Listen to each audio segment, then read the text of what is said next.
Hi, Writing 100 students. So this is the other video that I want to do, and this one focuses on the first body paragraph. Okay, so this would be considered step four. Step four are the body paragraphs that you would be doing. All right. You do the same in body paragraph one as you do in body paragraph, sorry, you do the same in body paragraph two as you would do in body paragraph one. So you repeat this system, and it's supposed to pretty much be very similar. Okay, so this is what I'm going to do.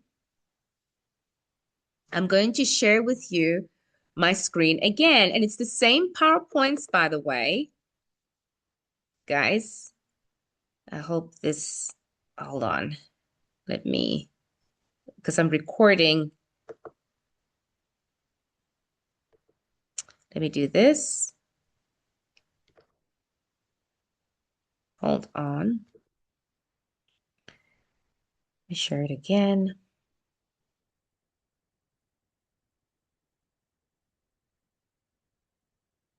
Okay.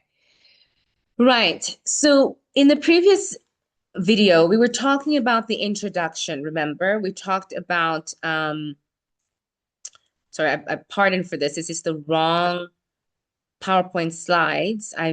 My slides are all over the place. Here you go. Right. So in the last video I recorded, we focused on dismantling the introduction. And we were very clear that you have to have a hook, you need to have a bridge, you need to have a thesis statement. Straightforward, okay? And I've given you an example. In fact, here's an example that I just created out of thin air, just to kind of give you an understanding of how you produce it and how you thread it together, all right? So this today, in this video, we're going to look at body paragraph one, which will be the same as body paragraph two. Now, at the beginning of the term, we talked about how we use evidence in our work. How do we do that? By using the peel method. All right? I think we've mentioned this over and over again. Point, state the main idea, the first reason in the thesis.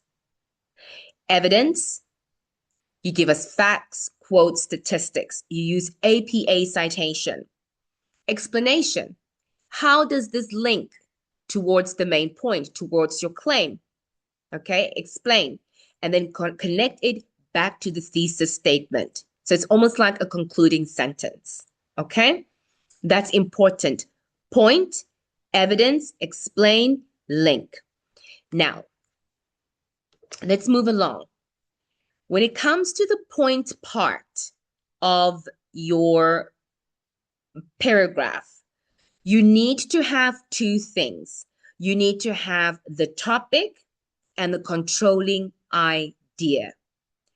What do we know about the topic? What do we know about the controlling idea? Remember when I did this paragraph? Okay. Remember when I did this paragraph over here? It said, therefore, it is evident that exposing adolescents to social media before the age of 16 can decrease self-esteem and impact their cognitive development negatively. Those are my two, okay? Those are my two predictors. So this is body paragraph one, and this would be body paragraph two, okay? Right. So let's go back to it. The first step is you have your topic sentence, all right? Social media should not be allowed for adolescents younger than 16 because it affects their self-esteem. That's it. That's what you're going to talk about, self-esteem, all right? And the self-esteem and the general perception of self. So it's still the same thing, all right? So you need to have the topic, the claim, the key details, and the significance, all right? What is the significance? Because it can impact the self-esteem negatively. There's so many ways you can write that topic sentence, and I'm going to show you how you can do that. After you have the point, what is the next thing you do? You have the evidence, right? Where do you get the evidence? I told you you need two sources, and I need to verify those sources. You're going to use those sources to support your claim. Now, it is important that your sources, this is very, very difficult, and I think this is going to be a really good learning curve for a lot of you. Your source needs to support your claim. It shouldn't be a random quote that has no relativity at all or no relation at all to your claim. Just because it has the same main point or the same key word doesn't mean it necessarily supports your point. So it's important that you have evidence that supports your point, period. Okay? If there's a disconnect, it's wrong. And in fact, it's almost sometimes it can be seen as plagiarism because you're not using your sources correctly. You are misrepresenting information. So that's why it's important that you get it correct. Okay? So you cite, and we told you guys about the APP style citation. That's what you're going to use. Who? Give us the author. Give us the organization. Give us the government. Okay. What is the fact? Tell us what is the fact. In the fact, you can, if you have a quote, it must be one sentence long. If it's longer than one sentence, you paraphrase that quote. Okay. And key proof. How does this connect to your claim? Okay. And we're going to walk through this together. All right.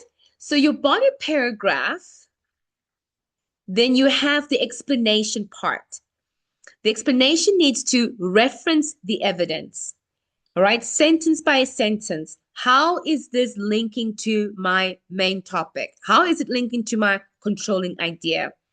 You can also acknowledge limitation to say, hey, yes, kids have shown a great development, okay, in social skills when using social media. However, research has shown that it can also have a negative impact on them. Yes, kids do have access to information faster, right, than the previous generation, but at what expense? At the expense of their self-confidence and their mental health decline. So you need to show that, that there can be limitations to it.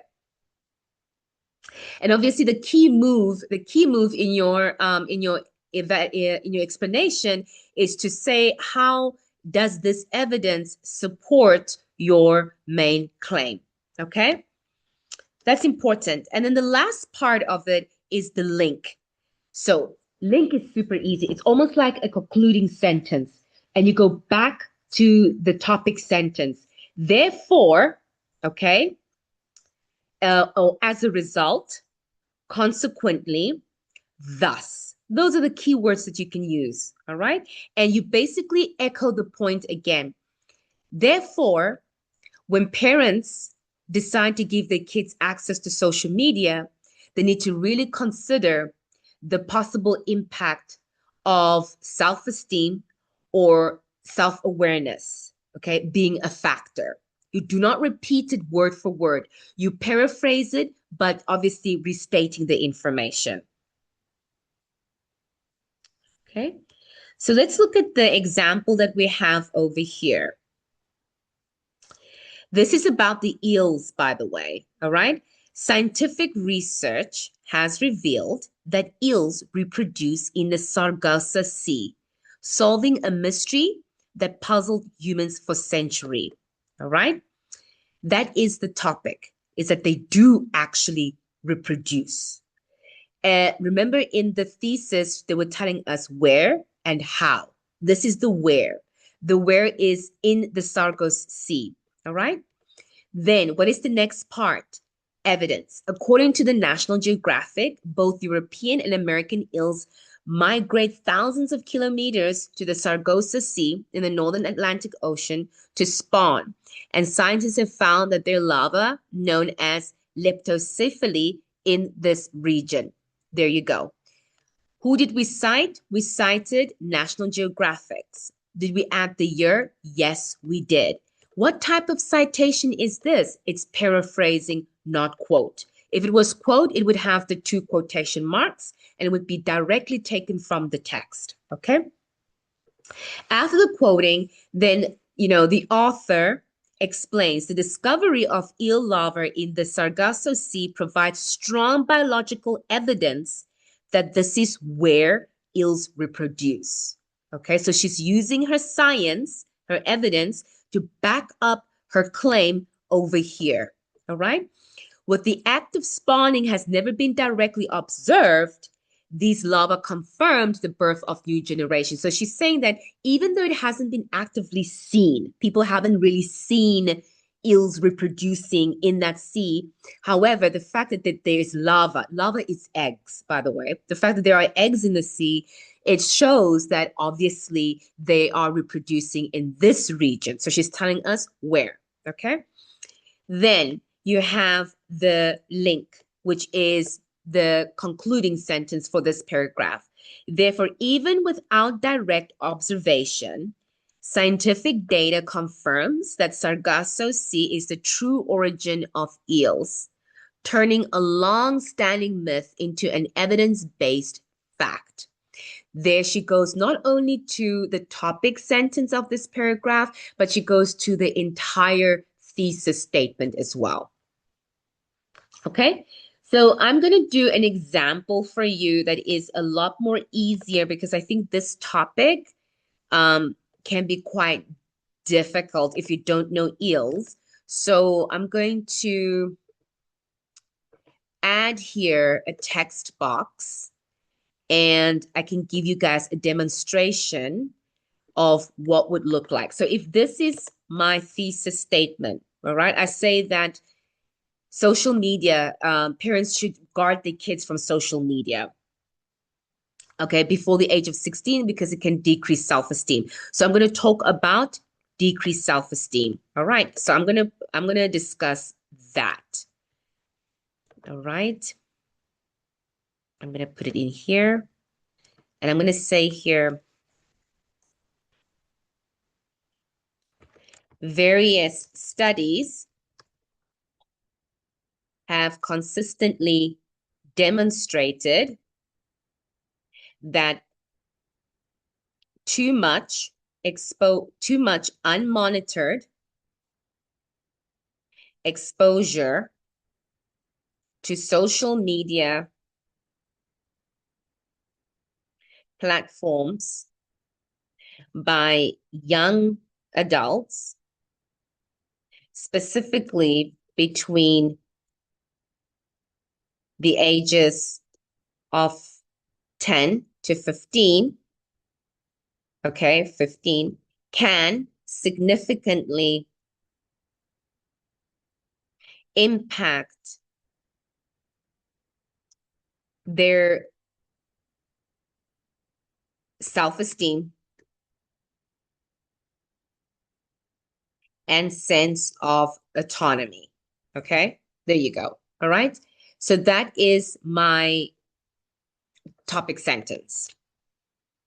So as you can see here, I'm only talking about my one predictor, which is over here, decreasing self-esteem. I have one predictor, which is over here, okay? The self-esteem and autonomy. Right. So what do I do next? Now that I've introduced, I need to give evidence, okay? In fact, a recent study conducted by Dr. Lin and Dr. How can I say, Bossinger. All right. Let me put it here, 2020. That consisted of surveying and interviewing over 200 young adolescents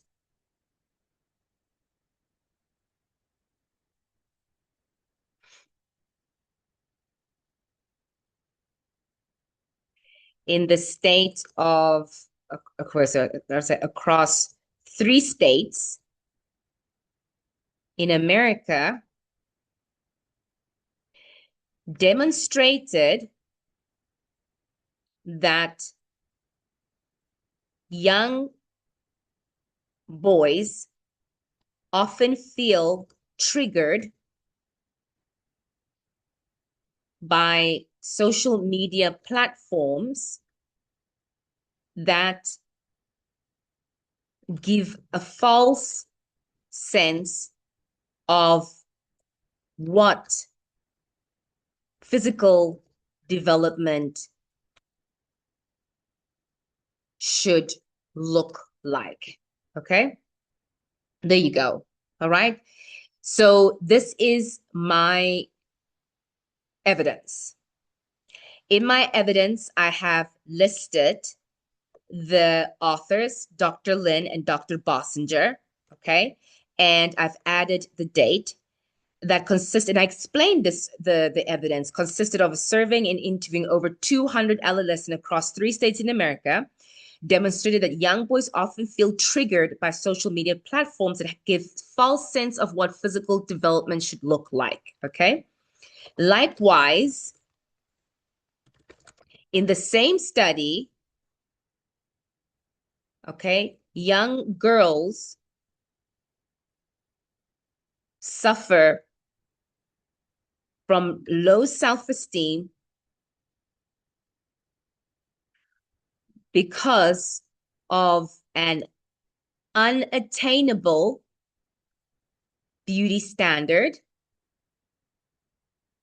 that is spread across platforms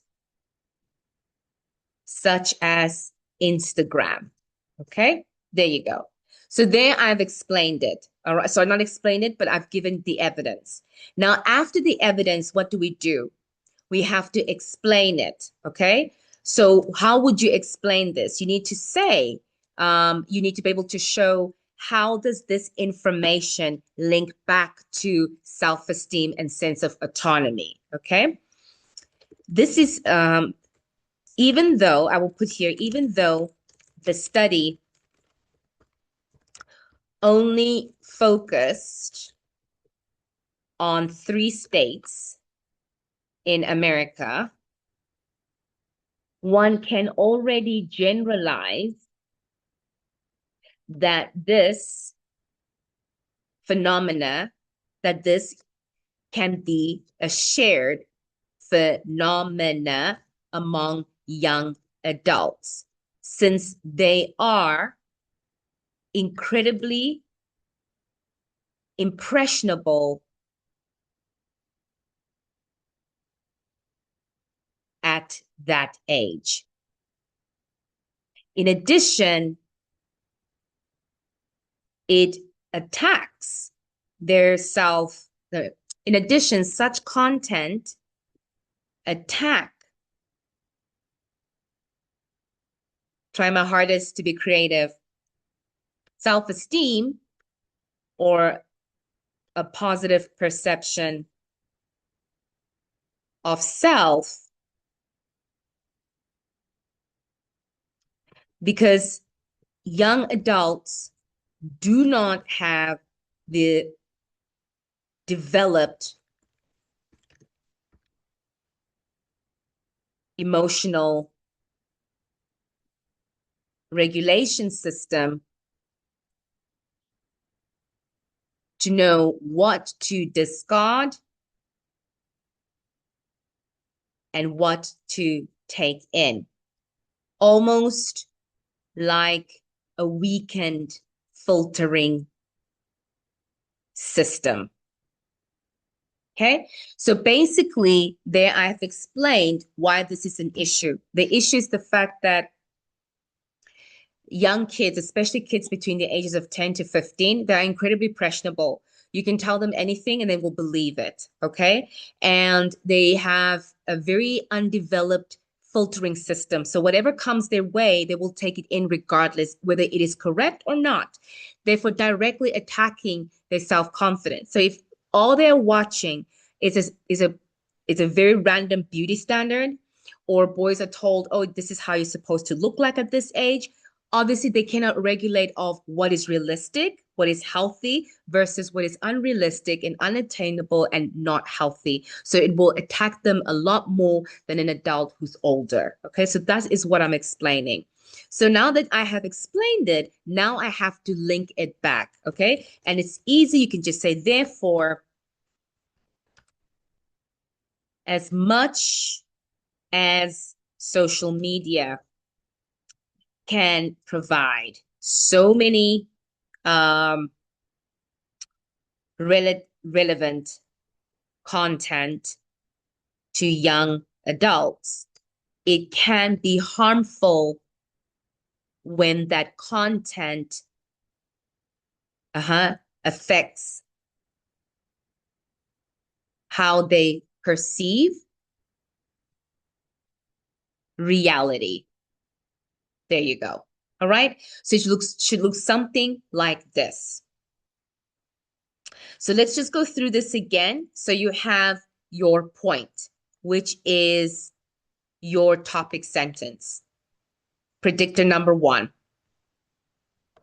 Okay. Then you have your evidence. And it's cited. I'm going to make it green, or maybe, yeah, green. And it's cited, APA citation. All right. And please look that my evidence is supporting my topic sentence. It's not irrelevant. All right. It needs to correlate. Then after that, what do? We explain, why did we use this evidence? How does this link to the overall?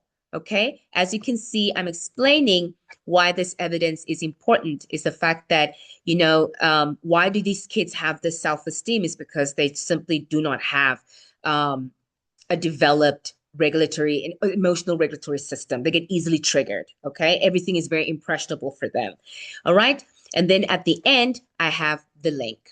And this is what you do, okay, for body paragraph 1, and you do this for body paragraph 2. Let me just say something. In this body paragraph over here, this is where you have source 1, okay, source 1. Then in body paragraph 2, you have source 2, okay? All right, so I'm going to share with you another Google form that you then have to work on your body paragraph. And then again, I get to review it and I can give you feedback and say, oh, this is good. Oh, no, this is not good. Try to fix this. This doesn't make sense. You want to get that feedback, okay? So that you can go back and change it. Again, it doesn't have to be perfect. I'm not looking for grammar or anything like that. This is the writing process. I just want to make sure that you are on the right step, okay? This will be uploaded. And if you have any questions, please do not hesitate to contact me. Thank you very much. Bye.